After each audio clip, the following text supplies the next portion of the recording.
में एक धारणा बन गई थी कि सबमिट होती है, लोग आते हैं, एमओयू साइन करते हैं, लेकिन धरातल पर कुछ उतरता नहीं है। जब हम सबमिट कर रहे थे तो हमको, मैंने माननीय राज्यपाल महोदय से उनका परामर्श लेने के लिए मैं उनके पास गया था, तो उन्होंने कहा कि आपकी क्या अपेक्षा है। तो मैंने उनको कहा कि हम सोच रहे हैं कि 2-2.5 लाख करोड़ रुपए का एमओयू हो जाएगा।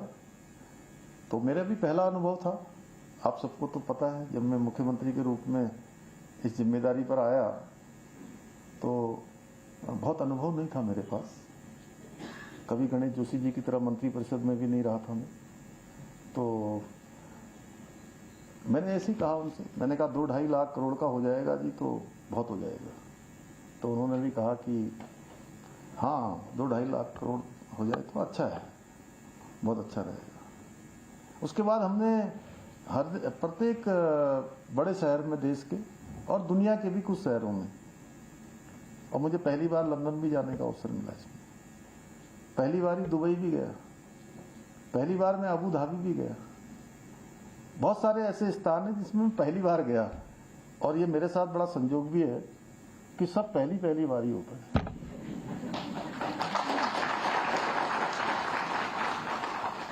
तो हमने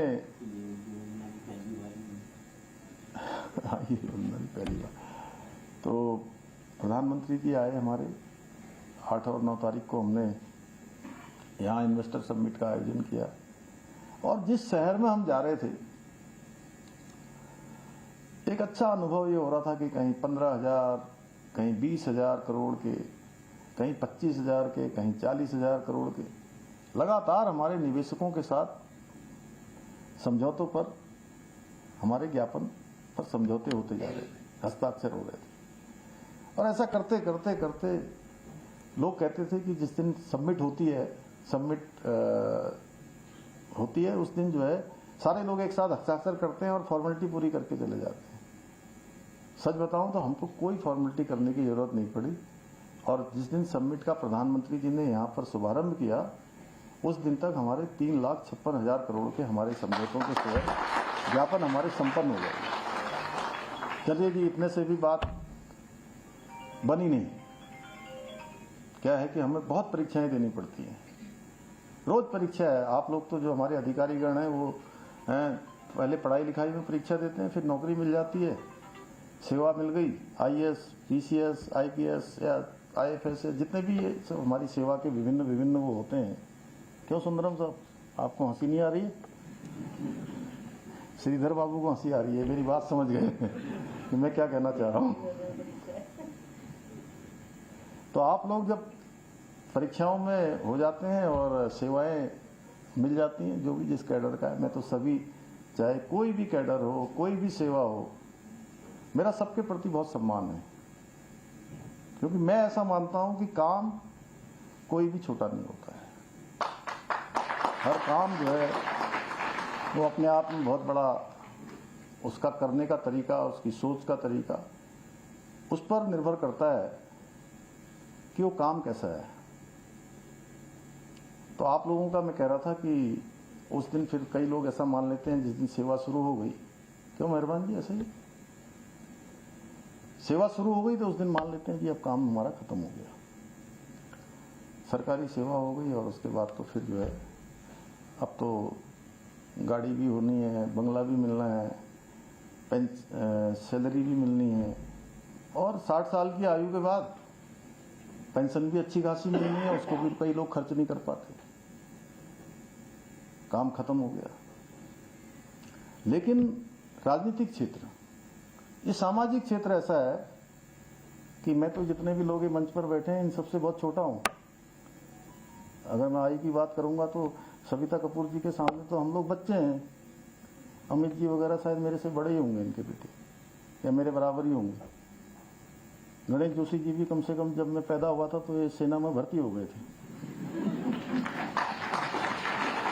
अच्छा, हाँ, ये बात मैं ऐसे नहीं कर रहा हूँ, मैं इनके साथ वहाँ गया लंचडाउन में, हमारे जो गढ़वाल राइफल का जो हमारा सेंटर है उसमें वहाँ कार्यक्रम हुआ, तब इन्होंने बताया कि 1975-76 में मैं जो है यहाँ भर्ती हो गया था, यहाँ पानी लेने वहाँ जाते थे। उमेश शर्मा काऊ जी मेरे बड़े भाई के रूप में गार्जियन का काम करते हैं। हमारे जो है खजान दास जी हमेशा जो है हमारा प्रोत्साहन करने के लिए, जरा सा भी कुछ होता है तो आ जाते हैं, कहते नहीं ये ऐसा नहीं ऐसा ऐसा। इनको लगता होगा कि थोड़ा मैं हिम्मत बढ़ा के आता हूँ मुख्यमंत्री जी की, तो इसलिए हम लोगों को इस क्षेत्र में रोज परीक्षा देनी पड़ती है। तो यहाँ भी जब इन्वेस्टर सबमिट कर रहे थे तब परीक्षा, एक परीक्षा क्या 3,56,000 करोड़ के एमओयू हो गए। फिर जो हमारे जो मैं क्या कहूँ उनको, जो हमारे उनको मैं कहता हूँ उत्प्रेरक, कैटालिस्ट। आप लोग सोच रहे होंगे कि आज ये विषय बदल गया कहीं। ये विषय नहीं बदला, ये विषय आप ही लोगों के लिए है। मैं इसकी चुनौतियां आप सबके सामने रख रहा हूं। तो 3,56,000 करोड़ के जब एमओयू हो गए तो लोगों ने कहना शुरू किया कि एमओयू तो हो जाते हैं लेकिन ग्राउंडिंग नहीं होती है, आप दूसरी परीक्षा के लिए तैयार हो जाइए। तो हमने कहा ठीक है, ये परीक्षा भी देंगे। बड़ा अच्छा लगता है जब आपको बार बार चुनौती मिले और अब बार बार उस चुनौती को पार पाएं, बार बार चुनौती में और अच्छा करके दिखाएं। जैसे क्या है, वो तप तप के सोना क्या बनता है, कुंदन बनता है, उसकी चमक जो है और निखरती है। तो ये मौका भी हमको इसीलिए मिल रहा होगा, भगवान शायद यही इसीलिए यही पूरी तरह से आपको परीक्षाओं में पास करते करते वो उसकी कोई नीति होगी, कोई नियोजन होगा। तो मुझे आप सबको बताते हुए खुशी है कि दिसंबर 2023 में ये हमारा समिट के समझौतों पर हस्ताक्षर हुए थे और जुलाई 2025 में देश के गृह मंत्री जी ने आकर हमारी ग्राउंडिंग सेरेमनी में भाग लिया और हमारे 1,01,000 करोड़ की ग्राउंडिंग अभी तक पूरी हो चुकी है, जो अपने आप में एक 35% के लगभग का जो है ये ग्राउंडिंग अपने आप में बहुत अच्छी मानी जाती है। लेकिन ये परीक्षा अभी हमारी चालू है, क्योंकि उत्तराखंड को देश का हमको श्रेष्ठ राज्य बनाना है, इसलिए रोज काम करना है। अब कंपटीशन किसी से नहीं है, चुनौतियां तो आती रहेंगी जाती रहेंगी। अब कंपटीशन हमारा अपने से है, स्वयं से, हम सबका राज्य के लिए स्वयं से कंपटीशन है, यानी कि रोज अच्छा काम करना है। आज जितना किया है उससे अच्छा कल उससे ज्यादा करना है। आज अगर 16 घंटे काम किया है तो कल भी 16 ही घंटे करना है, या 16 से 17 घंटे हो जाए, लेकिन वो 15 नहीं होना है। ऐसा मन में निश्चय करके हम लोगों ने काम को आगे बढ़ाया है। और कई सारी राज्य में जो सरलीकरण की बात मैं शुरू इनसे कहता था कि हमने हर चीज में कोशिश की है। आप ही सब लोग काम करने वाले हैं, आप ही सरकार की नीति और कार्यक्रमों को धरातल पर उतारने वाले हैं। पहले यहाँ मैन्युफैक्चरिंग यूनिट लगाने के लिए बहुत प्रकार की अलग अलग जगह से उसकी स्वीकृतियां लेनी पड़ती थी, उसको भी हमने आसान किया, उसका समाधान किया है कि लाइसेंसिंग प्रोसेस को आसान करने के लिए सिंगल विंडो सिस्टम को और उसमें उसको सरल करते हुए कि आप लोगों को अलग अलग जगह पर न जाना पड़े। इसके साथ ही हमने बहुत सारी नीतियां भी बनाई। जब हम इन्वेस्टर सबमिट कर रहे थे तो बहुत सारे हमने यहाँ के जो हमारे उद्योग जगत के लोग हैं, निवेशक हो सकते हैं, या जिन्होंने निवेश के क्षेत्र में, व्यापार के क्षेत्र में जिनका एक बड़ा अनुभव है, उनके साथ हमने मीटिंग करी और मीटिंग करने के बाद उनसे हमने सुझाव लिए। क्योंकि मैं जानता था कि जब भी हम यहाँ पर इन्वेस्टमेंट की बात करेंगे, जब भी हम उद्योगों को लाने की बात करेंगे, तो जो भी यहाँ उद्योग लगाने आएगा वो यहाँ के लोगों से जरूर पहले जानकारी करेगा कि जो उद्योग लगे हुए हैं, एग्जिस्टिंग उद्योग, उनकी क्या स्थिति है।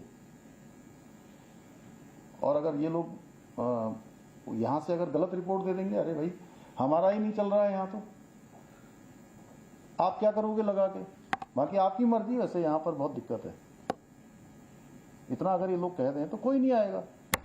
तो हमने इनको बुलाया, इनके सुझाव लिए और इन्होंने जो सुझाव दिए उसके आधार पर हमने 30 से अधिक नीतियां बनाई और बहुत सारी नीतियों को सरल किया, उनका शिथिलीकरण किया। उसका परिणाम हुआ कि लोग बड़ी संख्या में आए और जो हमारे लगे हुए उद्योग के लोग हैं उनका भी मैं बहुत आभारी हूं। उन्होंने भी उस इन्वेस्टर समिट में एक बड़ा इन्वेस्टमेंट, बड़ा निवेश यहां पर करने के लिए उन्होंने भी हमारे साथ समझौते किए, जो 50,000 करोड़ से भी अधिक का था। इस 3,56,000 करोड़ में से लगभग 50-60 हजार करोड़ का निवेश का समझौता उन लोगों के साथ था जिनके ऑलरेडी पहले से राज्य के अंदर उद्योग चल रहे हैं। वो इस बात का प्रमाण था कि हमारी नीतियां, हमारी नीयत, हमारे कार्यक्रम, हमारा शासन प्रशासन ठीक दिशा में जा रहा है। सुधार की आवश्यकता हमेशा होती है, हम ये नहीं कहते कि सब कुछ सुधार हो गया।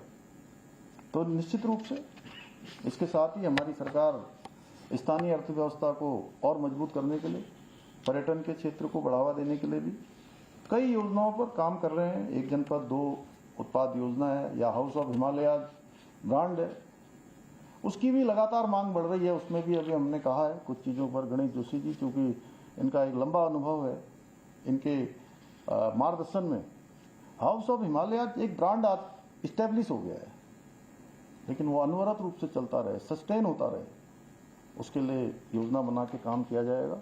तो निश्चित रूप में ये भी आने वाले समय में हमारे राज्य में ब्रांड के साथ साथ बहुत सारे उत्पादों और बहुत सारे किसानों का, बहुत सारी महिलाओं का, युवाओं का, छोटे छोटे उत्पाद बनाने वालों के लिए बहुत बड़ा जरिया बन सकता है रोजगार का। एक गेम चेंजर हमारे लिए साबित हो सकता है। तो उस दिशा में भी हम काम कर रहे हैं और इसमें मुझे आप सबको बताते हुए खुशी है कि राष्ट्रीय स्तर पर भी, अंतर्राष्ट्रीय स्तर पर भी हाउस ऑफ हिमालय ब्रांड को आज हमारी पहचान मिल रही है। इसके साथ ही हमने स्टेट मिलेट मिशन है, फार्म मशीनरी बैंक है, एप्पल मिशन, नई पर्यटन नीति, एरोमा मिशन, उसमें भी अभी हमने बहुत अच्छा काम किया है। आपको बताऊं एरोमा मिशन के बारे में भी, यहाँ हमारा सिलाकुई में बहुत बड़ा हमने परफ्यूम के क्षेत्र में एक नई योजना अभी शुरू की है। आने वाले समय में परफ्यूम का भी एक बड़ा काम हमारे राज्य से शुरू होने वाला है। आज ये सुगंधित पौधे, ये वनस्पतियां, ये सब मिला के हम 100 करोड़ रुपए तक का उत्पादन करते हैं या निर्यात करते हैं या लोगों को देते हैं। और हमने ये लक्ष्य रखा है आने वाले समय में ये उत्पाद हमारा हजारों करोड़ में जाए। कितने का लक्ष्य रखा है हमने? 1300 करोड़ रुपए का, 1300 करोड़ का, 1300 करोड़ का हमने वार्षिक उसका लक्ष्य रखा है। अब कल इसमें से बहुत सारे लोग होंगे जो हमने राजस्व प्राप्ति में हमने कितना अभी तक लक्ष्य प्राप्त किया है, उसके लिए भी कल हम लोगों ने मीटिंग करी थी। और बीच बीच में जब जब हमको समीक्षा का समय मिलता है तो मैं कोशिश करता हूं कि इस प्रकार की समीक्षाएं करूं। उसमें भी बहुत सारे क्षेत्र ऐसे हैं हमारे जिन क्षेत्रों में आज हम एक तरह से सैचुरेशन स्थिति में आ गए हैं, स्थायित्व आ गया है, लेकिन खर्चे हमारे कम नहीं हो रहे हैं, बजट हमारा बढ़ रहा है, इंफ्रास्ट्रक्चर हमको जरूरत है, कैपिटल हमको पूंजी चाहिए। आपके मोबाइल पर तुरंत आएगी ब्रेकिंग न्यूज, स्क्रीन पर सबसे पहले दिखेगी बड़ी खबर, देश दुनिया की हर खबर एक जगह। अब आपके मोबाइल पर तुरंत फटाफट इंस्टॉल कीजिए न्यूज नेशन ऐप और रखिए खुद को अपडेट।